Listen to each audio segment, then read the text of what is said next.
Estamos en comunicación con Sergio Rondán, editor de la revista Replay y ciberciruja. ¿Qué nos ¿Qué tal, podés, Ignacio? cómo estás? ¿Qué nos podés Todo decir, bien. Sergio, de la relevancia que tuvo a nivel global este videojuego, el Pac-Man?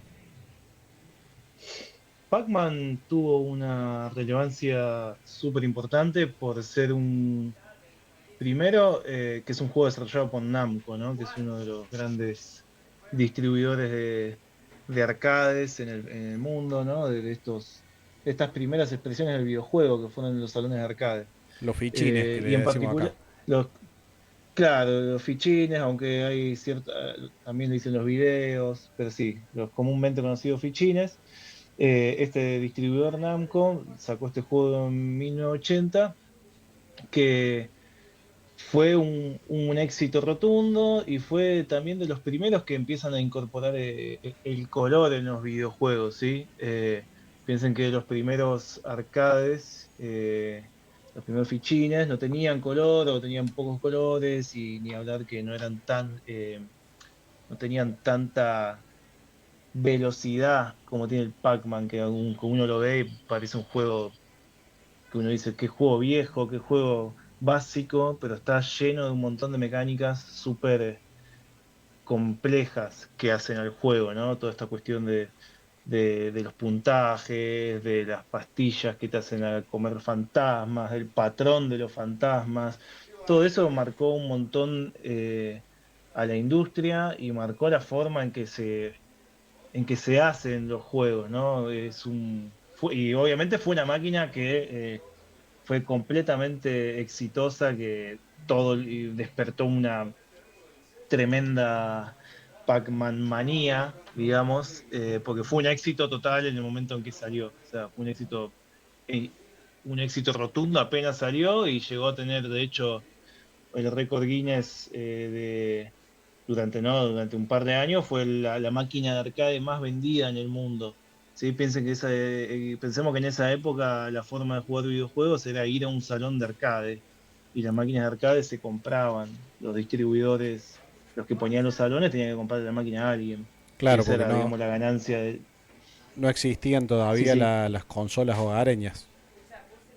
Existían, pero ya estaba el Atari y algunas otras ahí dando vuelta, pero no se comparaban con la experiencia de arcade porque todavía la tecnología de las consolas hogareñas era más rudimentaria, digamos. En ese momento, digamos que hasta fines de los 80, primeros años de los 90, los salones de arcade tenían tecnología más de punta que la que uno podía conseguir en su consola hogareña. Porque bueno, era hardware, eran máquinas dedicadas a un juego. Entonces, obviamente eran máquinas más potentes que una consola hogareña. Claro, todos los recursos estaban dedicados a una sola función en lugar de la consola que, bueno, que tenía que, por cuestiones obvias, tenía que ser más Exactamente, generalista. exactamente.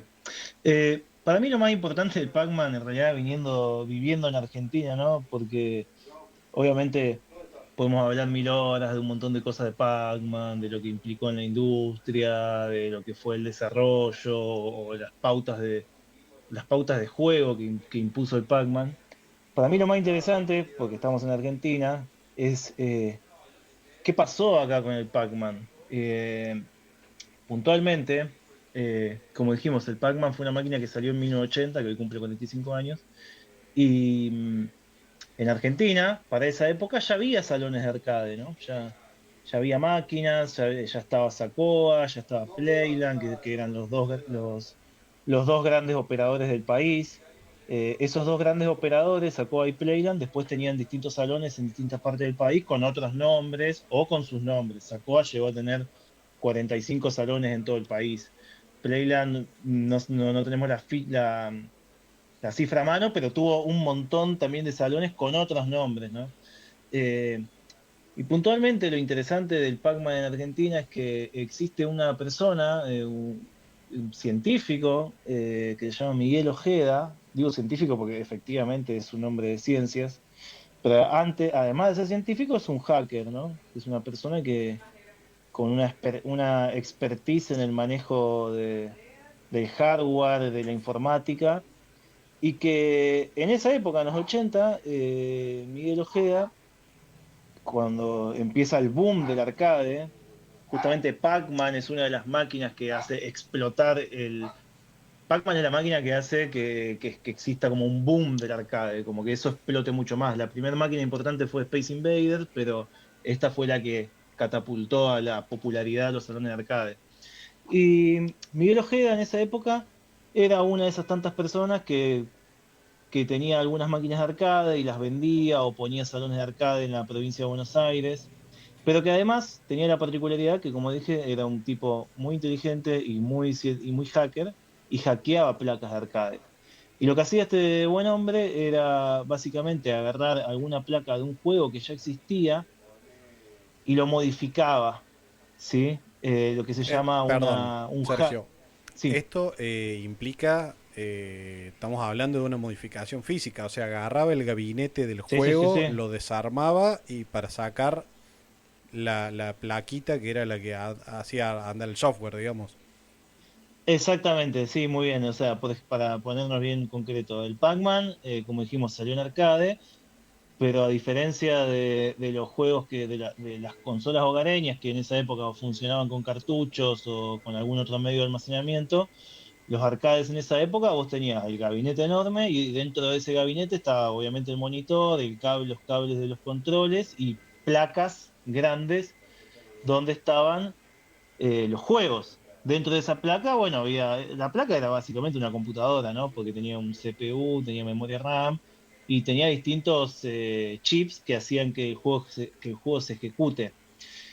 Entonces, cuando este buen hombre hackeaba juegos, lo que hacía era justamente eso, desarmarla, sacar la placa y tocar esa placa, tocar en un sentido muy amplio, ¿no? Modificar esa placa, ya sea porque le agregaba algún chip o ya sea porque algún chip de memoria que tenía esa máquina, él la sobreescribía, la modificaba. Todo esto entendiendo que era en los años 80, no existía internet, apenas si habían computadoras, la información era muy escasa, pero esta persona de esta manera, primero hackea unas placas de un juego que se llamaba Pole Position, que es un juego del 82, si mal no recuerdo, y esa máquina la hackea y lo transforma, que es un juego de carreras, ¿no? De autos. Claro, de Y él lo Fórmula Uno. hackea y lo transforma exactamente. Claro, tiene autos de carrera de Fórmula 1. Él lo modifica y lo transforma en el TC 2000 con autos argentinos. Y lo revendía así, como un juego argentino, con autos argentinos, para ganar un poco, o sea, para que tenga un enganche con el público local. Y así fue modificando un montón de placas. Y puntualmente, como es el día de Pac-Man, eh, de nuevo, Pac-Man salió en 1980, pero los salones de arcades vivieron, digamos, en Argentina y bueno, puntualmente en Argentina, los salones de arcade hasta mediados de los 90 todavía tenían un cierto empuje, ya a fines de los 2000, a principios de los 2000 empieza a decaer completamente, bueno, con la crisis del 2001 y todo eso. Pero supongamos esto, ¿no? Vos tenías un salón de arcade en 1991, ¿no? Que todavía había un gran empuje, salían muchos títulos para esa época. Y vos eras un tipo que tenía un salón y las máquinas ocupan espacio, ¿no? Son grandes los gabinetes de arcade. Y vos tenés ese salón de hacía 10 años, y hacía 10 años habías comprado una máquina de Pac-Man, de 1980, ¿no? Y la máquina de Pac-Man, y al lado tenía una máquina de, no sé, Street Fighter 2, o Mortal Kombat, o juegos que habían salido hacía meses. ¿Y qué pasaba? Que esto es lo que veía Miguel Ojeda.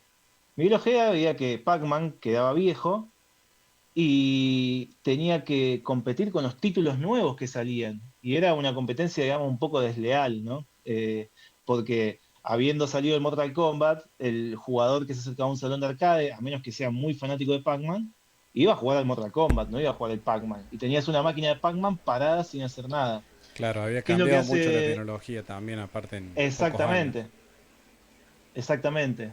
Entonces lo que hace Miguel Ojeda, muy, muy inteligentemente, dice, che, pará, yo sé cómo darle una sobrevida a la máquina de Pac-Man. Eh, Así a lo ciberciruja o a lo Favali en el Eternauta. ¿Qué hizo él? Hackeó varias placas de Pac-Man para modificar el juego. el hackeo más fácil, más común que hay, que hizo él, que hace poco se pudo recuperar, es el Mrs. Twin Pac-Man, que es el Mrs. Pac-Man, o sea, el Pac-Man con la personaje femenina, Sí. pero que en vez de jugar de a uno, se juega de a dos, en modo cooperativo. O sea, son dos palancas. Es un Pac-Man, como él decía, de doble comando. Y Ah, entonces era como, apa, tiene un shake más que no tenía antes. Entonces tenía ahí por ahí un poco de, de gancho más. Y después otra cosa que hizo, completamente distinta, porque una cosa es, bueno, tengo el juego de Pac-Man, modifico algo dentro del juego, pero más o menos el juego sigue siendo el mismo, aunque debemos decir que un Pac-Man cooperativo en esa época, o sea, no existió. claro, algo Pac-Man totalmente cooperativo, impensado. Pac-Man cooperativo existe ahora, en los últimos 15 años, digamos, que Namco se dio cuenta de que, bueno, podemos buscar la vuelta por lo cooperativo, pero esto estamos hablando de año 90, completamente visionario. Y otro hack que hizo es con la placa de Pac-Man original, de nuevo 1980, un hardware hecho en 1980, eh, modificó completamente la placa de Pac-Man y la transformó en un juego completamente distinto, que es el Truco Clemente, que utiliza justamente las animaciones de Caloi, de Clemente. Todo esto lo cuento porque nosotros vemos desde Revista Replay, hemos entrevistado a Miguel Ojeda, y bueno, él había entrado en tratativas con Caloi para ver cómo podía hacer, para hacer un juego, sacar el truco Clemente.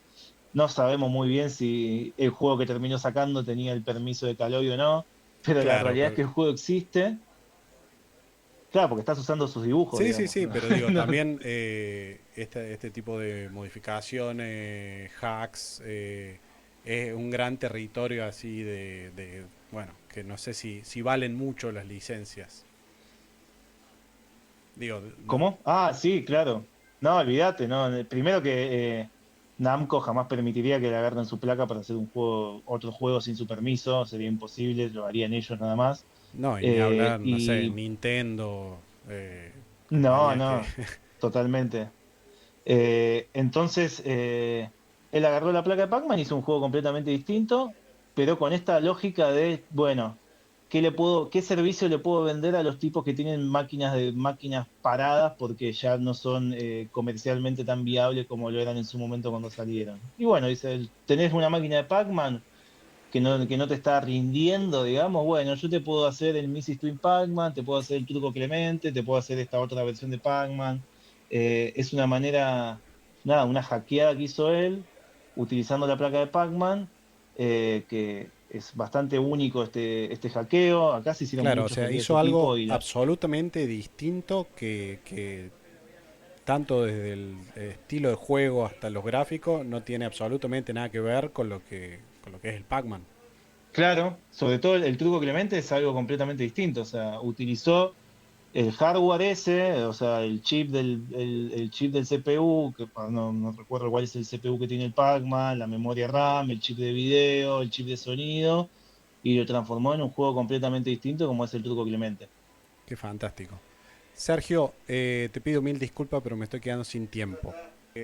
No hay problema, no hay Te problema. agradezco muchísimo por el tiempo, por el espacio y bueno, por hacernos este acercamiento a lo que es el mundo del Pac-Man y a lo que al fenómeno que fue acá en Argentina.